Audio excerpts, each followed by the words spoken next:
So I've had some requests for games on the channel, and we try to fulfill our requests whenever we can. Sometimes we don't own the games, and other times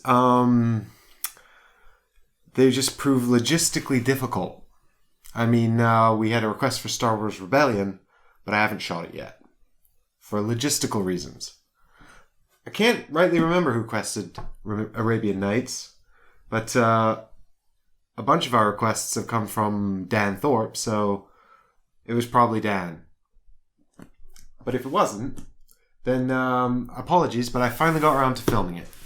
And this is the rules and setup video for how to play Tales of the Arabian Nights from Z-Man Games.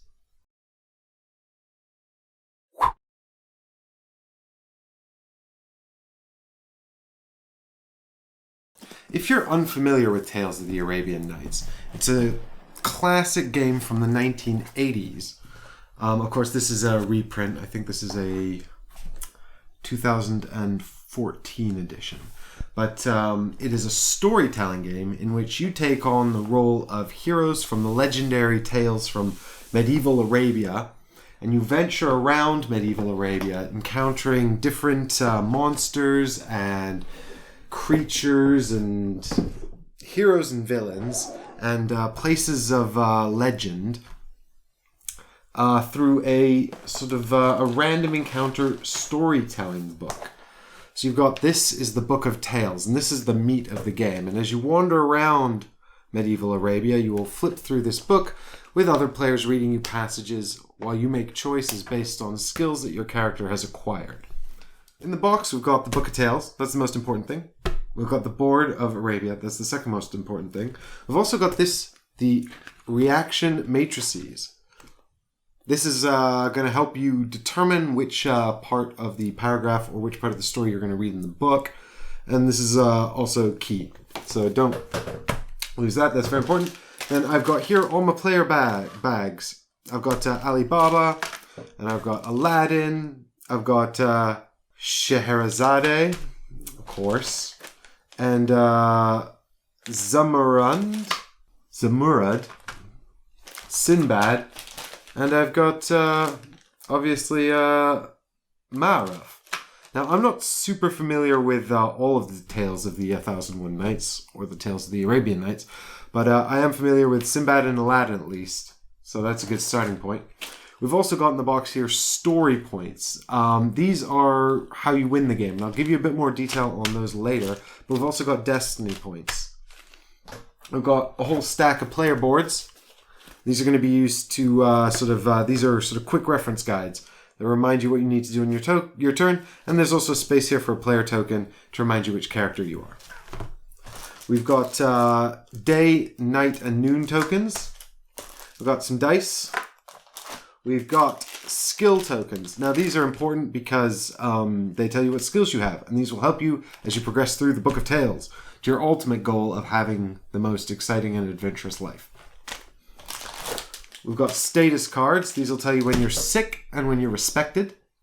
We've got encounter cards. These are how you, these are the encounters you'll have that will lead you on to your tales. We've got treasure cards here. Treasures are legendary things that you can find in the world. And we've also got quest cards, which are things that will sort of give you stuff to do as you wander around medieval Arabia. So I'm going to set the game up now, and I'll be right back to walk you through what's going on. So I've opened up everything. The main thing you'll notice are all the status cards here. Now, because I'm like that, I set these out alphabetically, face up, so we can just grab the ones we need. Because, to be honest, you're going to be getting a lot of statuses, and it's annoying to search through a whole deck of cards looking for something specific every time you get a status. However, you don't need to be as anal as me. As you can see, for some reason, I haven't done it with the skills here, which are just in a big old pile.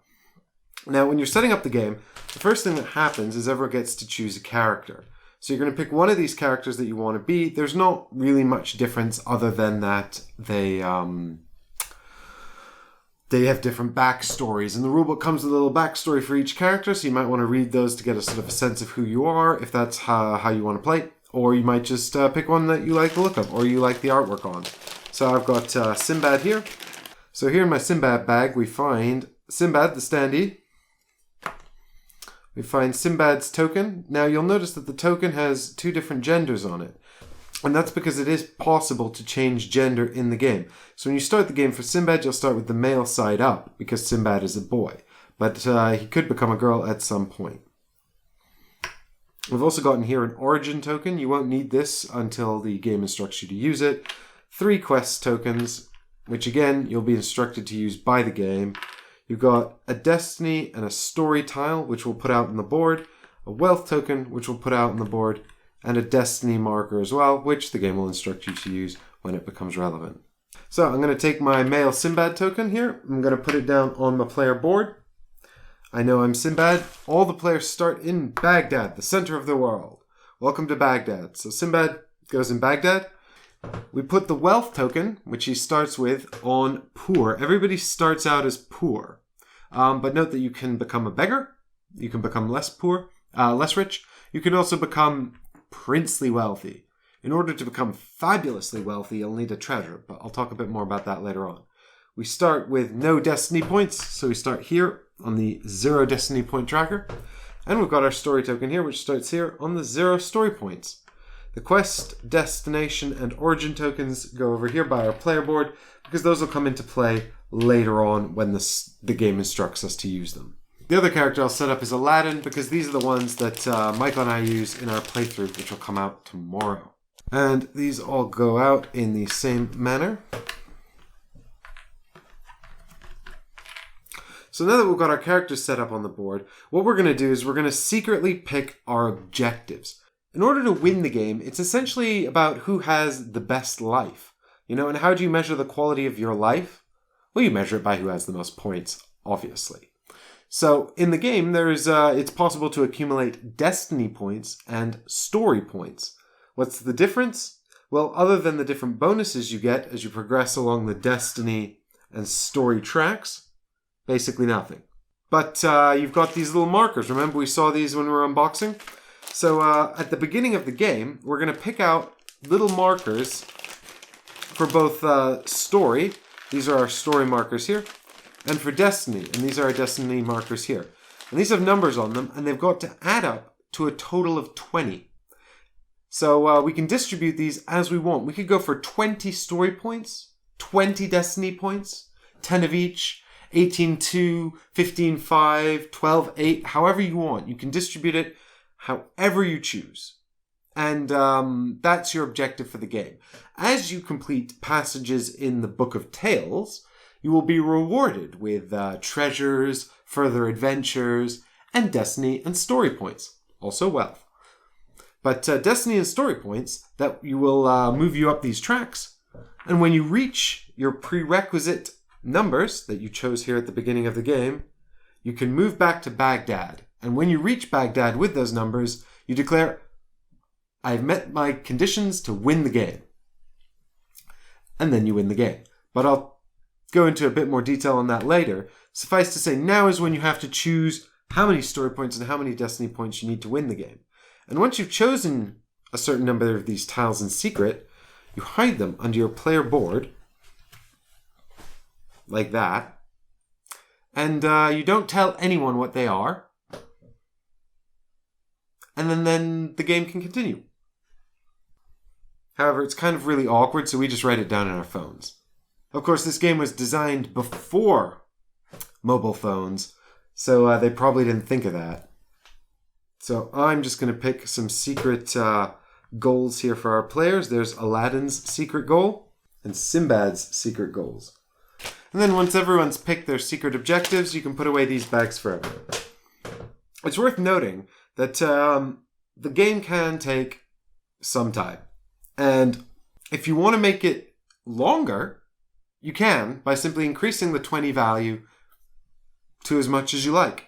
And if you'd like to make it shorter, you can decrease the 20 as well. So the next thing that happens is everybody gets to pick 3 talents. So at the beginning of the game, players can choose 3 different skills that they start with. Each skill starts at talent level, which looks like this, but can be upgraded to master level, which looks like this. Master level helps you later on, as you progress through the Book of Tales, find results that benefit you based on what skills you have. But as you progress through the Book of Tales, when you come across a specific paragraph, you will have different responses you can choose. And these responses are often gated by prerequisite skills. So if you don't have the skill, then you can't take that opportunity. The skills are also listed on the player board here for easy reminder and easy access. Now, players take turns choosing these one at a time, but the rulebook also says that if players prefer, they can assign these randomly, provided that anyone who's dealt 2 of the same one just changes out the duplicate for a different one. As the game progresses and you go through different tales and your characters learn and grow and level up, you will acquire more of these skills. Whenever you acquire a skill, you acquire it at the talent level, which is the brown side. But if you acquire a skill that you've already got, you get it on the master side. Sometimes the Book of Tales will also instruct you to gain a skill at master level. So I'm just going to assign 3 random skills to our example heroes here. So the next thing that happens is that each of our players gets a quest. And here's our quest deck. And what this is this is just sort of a list of things that you can do in the world. The quests are not necessary. You don't have to do them. They don't need to be fulfilled in order to win or anything like that. But they give you a sort of a sense of purpose as you wander around Arabia trying to sort of accomplish different things. Note that the quest deck, it is possible to complete a quest, at which time you would draw another quest. You can also get quests from the tales in the Book of Tales. And you can also fail quests because for some reason, maybe due to the nature of the quest, the opportunity is passed. It's worth noting that the quest deck is finite, so if it runs out, then you are done and there are no more quests. So we've drawn a quest here for Sinbad, and Sinbad's quest is The Story of Stories. It says here, "Truly, there is no story greater than that of the boy and the jinn who lived in the lamp, or of the donkey who could outrun the wind, or the sultan who became a mere turban maker and then again a sultan. You know that the entire world loves a good story, and you know that with practice and experience you can shape the story that binds together and surpasses them all. Pile your 3 quest markers on the story point track. Whenever you receive at least 2 story points as a reward in a single encounter, remove 1 marker. When you've claimed all 3 markers, you have the material for the story of stories." And then at the bottom here, it has a reward. And we can see that the reward says D2S2 Storytelling at Master Level, Magic and Respected. Now, this is actually this kind of reward format here is used for all of the rewards you receive throughout the course of the game. So, usually the quests will have a paragraph of text indicating what the quest is and why you're doing it. It will also give you instructions. This one has you putting your 3 quest markers on the story point track, but others will have you putting destination markers out on the board and giving you locales to go to and things like that. All of them will have a reward paragraph in this format, or some of them might even have various options depending on the outcome of the quest. But this is a very familiar reward paragraph, and what D means is simply destiny. So this is how many destiny points you'll get if you complete this quest. In this case, we're going to get 2 destiny points. We're also going to get 2 storytelling points, right? So those are the bread and butter of the game. Remember, we picked those at the start, and we need those to win. So 2 and 2, that's great. And when that happens, we'll just move our trackers up on the track. So I've got 2 destiny points and 2 storytelling points for completing my quest. So I said Sinbad, didn't I? 1, 2 for Sinbad, and 1, 2 on the destiny track. And that's how that works. It also says here, storytelling at master level. Well, that's because that we see that that's in regular text, that means that it is a talent. And as I said before, you can gain talents during the course of the game, and this is one example of how you would do that. Note that this specifies at master level. So there we go. We would gain storytelling, the talent, at master level. And if we already had storytelling as a talent, then I guess we just upgrade it to master level. And if we already had master level storytelling, well, then I guess we missed a trick. We also gain magic. Note that this is just a regular talent, so we would gain magic at talent level. And also, respected. Now note that that's italicized, which means it's a status, not a talent. So as you'll recall, these are our statuses here. So we'll go and look over them. I've nicely alphabetized them, so I'll look under R and find respected. Here it is. When I receive the respected status, I assign this to my character, and it says, "You have gained the respect of the mighty, and your reputation is enhanced." And then it gives me an effect, and also a way to lose the status. Well, statuses are about 50% good and 50% bad, so some of them you'll want to lose, and some of them you want to keep. Sinbad has got his quest, so I'll reset his points for now because he hasn't completed it yet. But he will take his 3 quest markers here and stick them down by the story track here. Aladdin will also get a quest. King of Thieves. I won't read you what it says on King of Thieves, but it does say that have another player place your quest markers in 2 different locations on the board. Now, I'm here by myself, but were I with another player, I would ask them to do that for me, and they would just put these down somewhere on the board, like that. So the last thing we're going to do before we start is shuffle the encounter deck, and we're also going to set up our time track. Now, these 3 tokens here are morning, noon, and night. So these are the morning, noon, and night tokens, and we're going to form a little stack of these with morning on top, noon in the middle, and night at the bottom. Now, these tokens will sit next to the encounter deck throughout the course of the game. And as we move through the world, every time we stop in a location, we'll draw an encounter card that will tell us what happens there. Once the encounter deck is completely exhausted and in a discard pile, we'll have to shuffle it and reset it. When that happens, we shuffle through this deck into the noon section.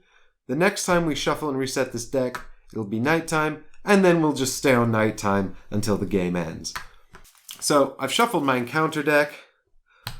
I've got my morning token on the top. Everybody's got their talents. They've got their quests. They've got their points set up. It looks like we're ready to start. So we must determine which player goes first. And you're instructed in the rules to roll the dice. And whoever has the highest number gets to go first. Now, when the first player starts the game, what they're going to do is they're going to take the reaction matrix and pass this to the player on their right. They're going to take the Book of Tales and pass this to the player on their left. Obviously, I'm by myself, so I can't give these to anyone. If you're playing a 2-player game, you'll take them both and pass them to the other player. And that's because this is primarily a storytelling game. The real meat of this game, in fact, basically the entire game, is here in this book. And what you want to, really, the game will live and die by the flair with which you can tell each other these stories. So the first thing you do on your turn is you read out the effects of any statuses and any treasure you have. Treasure can really only be acquired through the Book of Tales when you have a story that rewards you with treasure. Some stories will reward you with specific treasure, in which case you search the deck for that treasure and take it, and others instruct you to take a random treasure, in which case you just draw off the top of the deck and keep that one. It's worth noting that if it instructs you to collect a specific treasure that someone else possesses, you take it from them. They are shit out of luck. So the first thing on your turn, as I said, you read your statuses and your treasure aloud. That's probably because you will accumulate statuses and treasure over the course of the game, and it's quite easy to forget what might be affecting you, especially seeing as some of them come into effect the minute your turn begins. Once you've gone through that, then you can take a movement, and movement is based on your wealth level. So this is the wealth track here, and if it looks upside down, that's because it is kind of upside down. I guess it's intended for people to sit all around the board, and I guess it's assumed that someone will be sitting at the top of the board, and they'll be looking at the entire map of Arabia upside down, but they will at least look at the wealth track the right way up. So everybody starts, as I said, on poor. Of course, it is possible to lose wealth and become a beggar. If you are a beggar, then you can't lose any more wealth. Well, that's the good news. The bad news is that if there's a tale that requires you to give up wealth, you can't give any up. You're stuffed. It's also worth noting that you can get up to princely wealth, but you can't ascend to fabulously wealthy, the top of the track here, unless you have a treasure. And if you have a treasure, the next time you would gain any wealth, no matter what restrictions there are on it, you ignore the restrictions and immediately ascend to fabulously wealthy. Of course, if you ever lose your treasure, you immediately descend to princely wealth. And what does wealth actually mean? Well, you'll see here we've got a little picture of an upside-down horse and a little picture of an upside-down ship. And the ship refers to this track here, and the horse refers to this track here, and these are the number of spaces you're allowed to move on the board per turn. And I'll just go and grab a picture of the board to explain how these work. But it's worth noting that as a beggar, you move 3 over land and 2 over sea, and as a fabulously wealthy person, you move 2 over land and 6 over sea. So for some reason, as you become wealthier, it becomes easier to move over sea and harder to move over land. So here we've got Sinbad and Aladdin in Baghdad. I guess Sinbad's going first. And Sinbad can move over land between these different points on the map. And we can see here that land movement between points is indicated by this dotted brown line. and C movement is indicated by the solid blue line. Now, when you're moving, you can move a maximum of your fastest movement. So, for example, if you are poor, you have 3 land movement and 2 sea movement, and that means you can move a maximum of 3 spaces, because that's your fastest movement. However, you can only move your minimum movement over that specific type of terrain. So basically, you can move a maximum of 3 spaces, but with a maximum of 2 of them over the sea. So for example, if Sinbad was in Mecca, I could go 1, 2, 3, that would be fine because I moved only 2 over the ocean and 1 over land. But I can't then move my remaining 2 over land because 3 is my maximum movement, and that was 1, 2, 3. However, I can't go 1, 2, 3 because that's 3 over sea. I'm not allowed to do that. So it looks like Sinbad has stopped in a location just to the west of Zyla here. And that seems like as good a place as any to have an encounter. So what do? Well, we draw the top card of the encounter deck. There are 3 kinds of cards in the encounter deck. There are characters, locations, and cities. And I'll show you those cards now. So here we've got 3 encounter cards. We've got Pearl Diving, and this qualifies actually as a place or terrain encounter card. This is Pearl Diving, which is actually a thing, I guess. But it doesn't really matter. The point is what you're sort of identifying the card by is this set of symbols down here. As you can see, we've got a character card here. This is a hunchback, and he's got a distinct set of symbols here. And finally, we've got a city card here. And the city card, what you're primarily looking at is this number down here. But there's also a whole range of numbers here, which I'll get into a bit later. But whenever you draw any of these cards, you just need to identify the correct number to determine the encounter in the Book of Tales. So for the hunchback, for example, we're going to check the time of day, and then we're going to reference the correct symbol. So for the hunchback, we'd be looking at the number 91. For pearl diving, we have to identify the type of terrain we're on. So in this case, we're on a 2 earth type terrain. And so we can see here that that's this, and that's the number 7.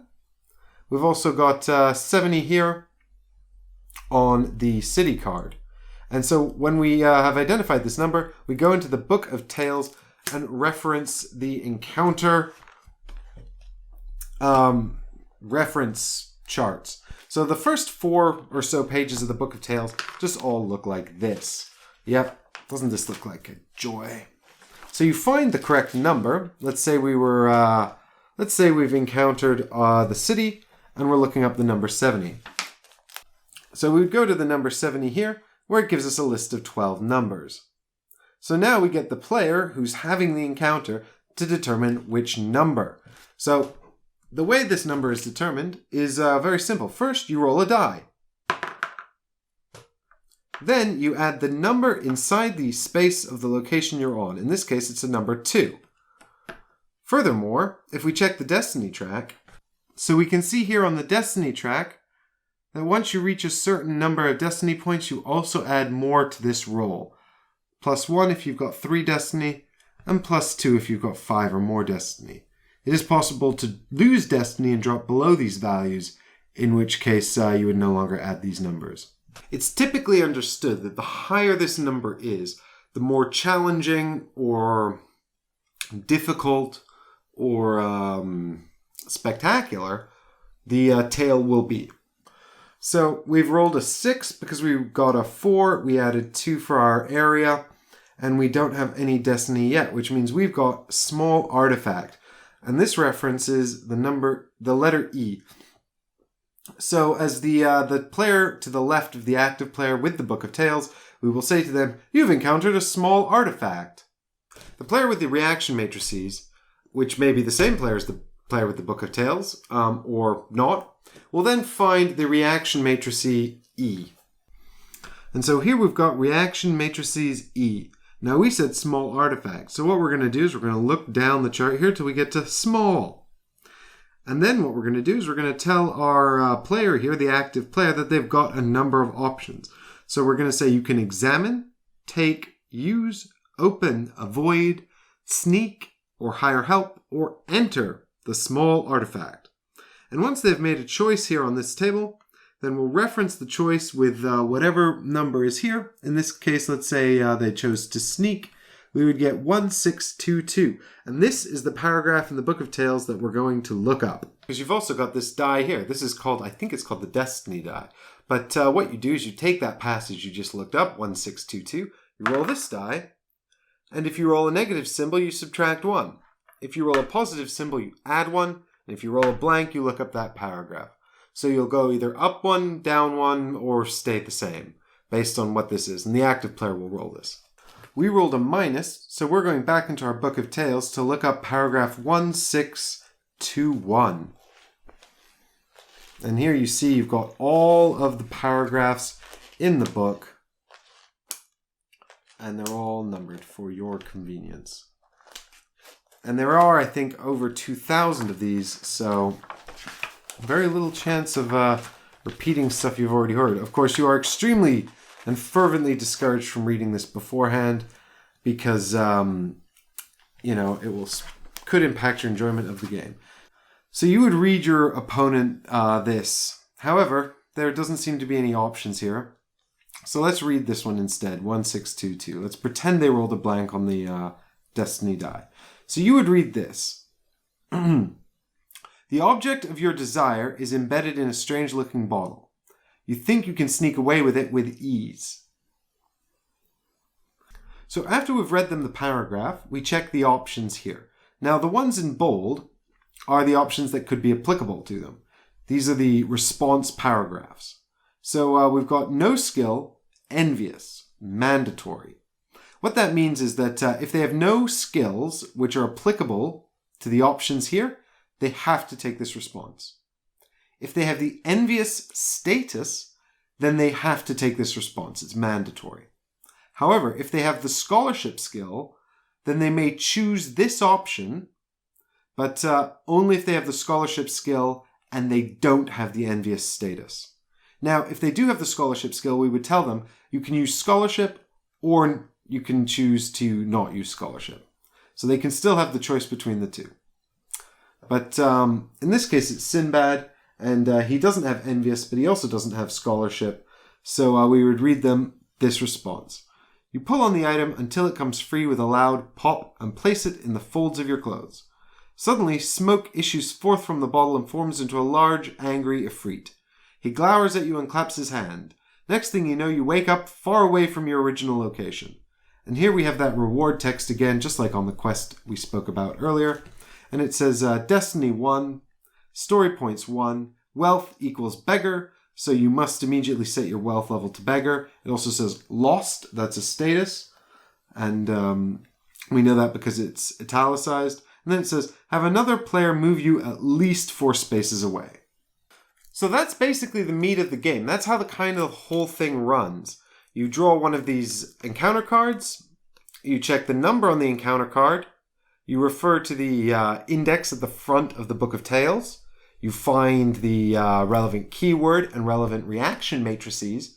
You then have the active player roll the die and work out their their number. That number is then referenced on the reaction matrices, and they're given a number of reactions to choose from. Once they've chosen their reaction, they roll the Destiny die, and then you go to the paragraph in the Book of Tales. All of the reaction matrices options are actually listed on the player board. So you can see here conveniently that all of your encounter reaction choices for each matrices are listed here on the player board. So, the player with the Book of Tales or the player with the reaction matrices can just say, hey, check out letter E. These are your options. So small artifact, and your options are column E. And then you can just go up here and see what your options are. So you might well have discovered this hunchback and turned to encounter chart 91. Now, if you recall, we rolled a 6 earlier, so in this case, Sinbad has encountered an enchanted hunchback, in which case we tell him to consult matrix C on his player board, and his options are to beat the enchanted hunchback, enrich the enchanted hunchback, rob, avoid, question, attack, follow, or hire the enchanted hunchback. And you may think, well, Mike, how do I know? How do I know which option benefits me? What are my reasons for choosing? The answer is none, really. the outcomes of these stories are based on medieval folklore from medieval Arabia. So you kind of have to understand the morality and culture of that time. And if you don't, then I guess you can discover it by playing the game and relying on trial and error. You might notice that some encounter cards, such as Pearl Diving here, have the letter N instead of a number in one particular terrain type. So this particular terrain type actually matches the ocean. You can see here the ocean tiles. So if you happen to draw the Pearl Diving card while you're in an ocean, instead of going to the encounter charts at the beginning of the Book of Tales, you'll actually go straight to Reaction Matrix N in the reaction matrices. So here we have Reaction Matrix 10, and you can see down here we've got Pearl Diving. And so then we would just say to our active player, hey, check your player board for Matrix N, and let me know what you want to do. If you want to avoid Pearl Diving, or perhaps seek aid with Pearl Diving, or even bargain with Pearl Diving. So if you remember earlier when Sinbad got paragraph 1622, and then rolled the Destiny die, which put him on 1621, our Sinbad actually has the stealth and stealing skill at talent level, but let's say it was master level. If it was master level, the player holding the Book of Tales would actually say, don't roll the Destiny die yet. Let me just consult the 3 applicable paragraphs. So that's the one above and below the paragraph that we had, and see if stealth and stealing comes up anywhere. We can see here that it does actually come up under paragraph 1623. And then we can say to Sinbad, hey, do you want to use your master level skill here? And if he says yes, then we read him this paragraph. And if he says no, we roll the die and then consult the 3 paragraphs as normal. It's worth noting that if it says mandatory, then we don't let the player know that it says mandatory, because typically mandatory means it's probably not going to be good for them. And so that will give them a heads up that it's bad. So we just say, hey, look, stealth and stealing appears under 1623. Do you want that paragraph? And then if they say yes, we just crack on and read them that. Once you've resolved a city encounter card, that is, had the encounter here on the bottom, you can actually then add the city encounter card to your hand. You won't actually have very many cards in hand. In fact, you'll probably only have city encounter cards in hand. But what you can do is you can visit the city on the card later on and roll a d6 and then consult this chart and do that. Whatever result you get there, that'll tell you maybe you gain a talent, maybe you gain wealth, maybe you gain destiny points, maybe you have another encounter in the Book of Tales. Who knows? So when you play, after you've had an encounter, then your turn ends, unless you're in a city.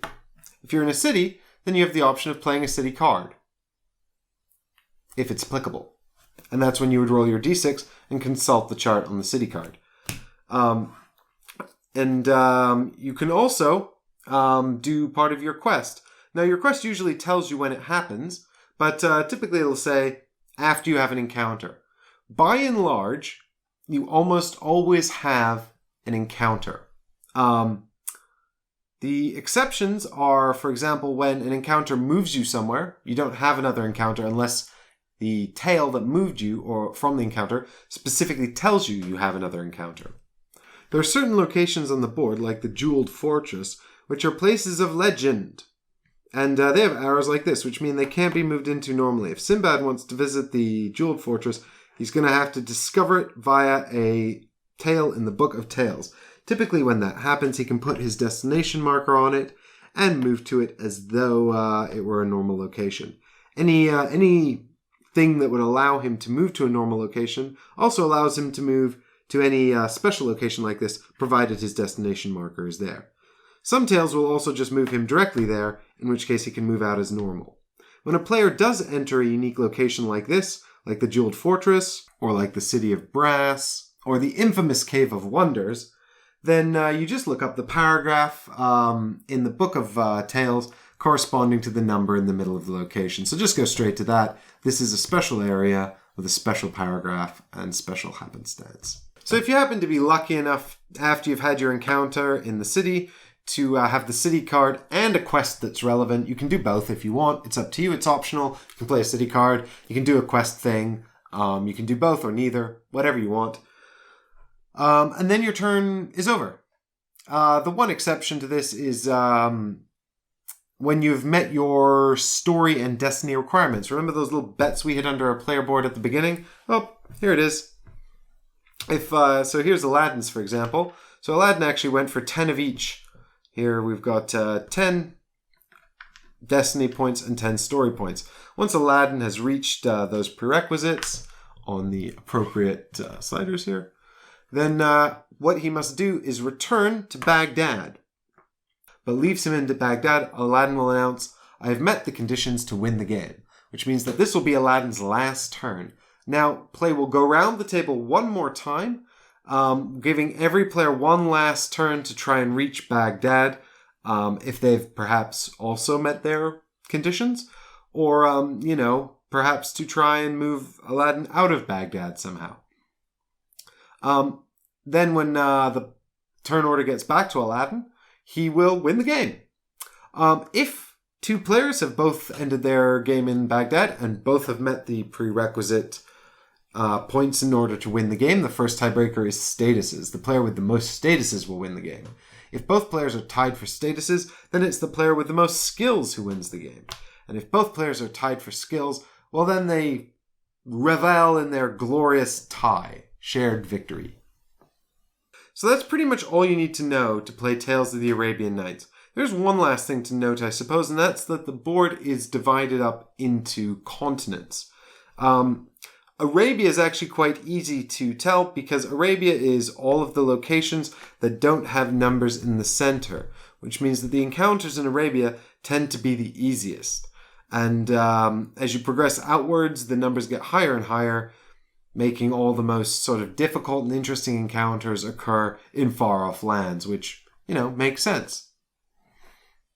But you can see that from up here, we've got Europe, and this is actually listed in the rulebook, specifically where these places begin and end. So Europe is any space northwest of Arabia, and it stretches from the east of Bulgars here, and from the 5 in the forest to the east of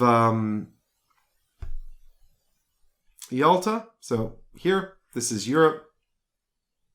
And all the spaces in the Mediterranean are part of Europe. So these islands.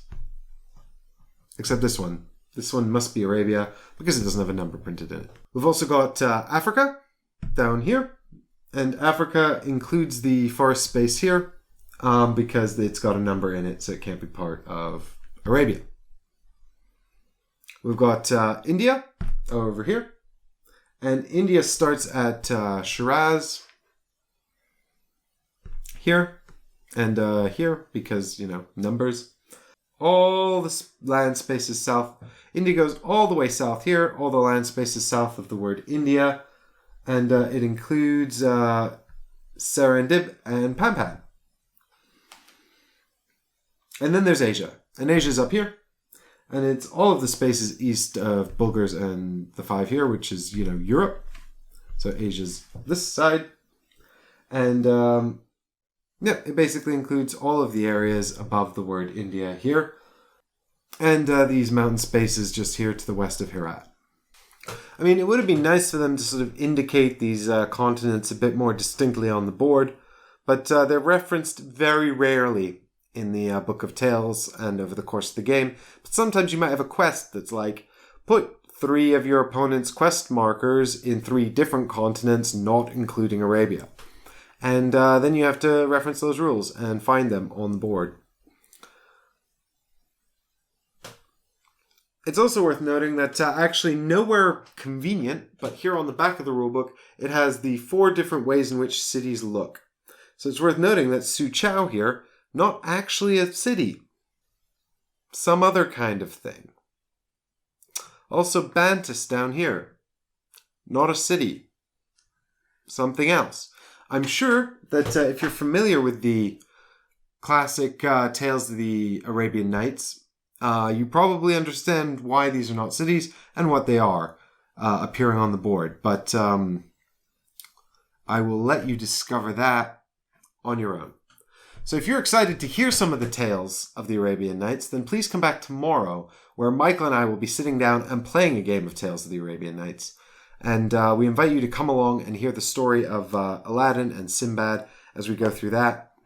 Although I do warn you, I begin with the status diseased, because I was quite ill when we were recording. So I hope you'll come back and join us for that adventure, and I'll see you all tomorrow. Thanks for watching.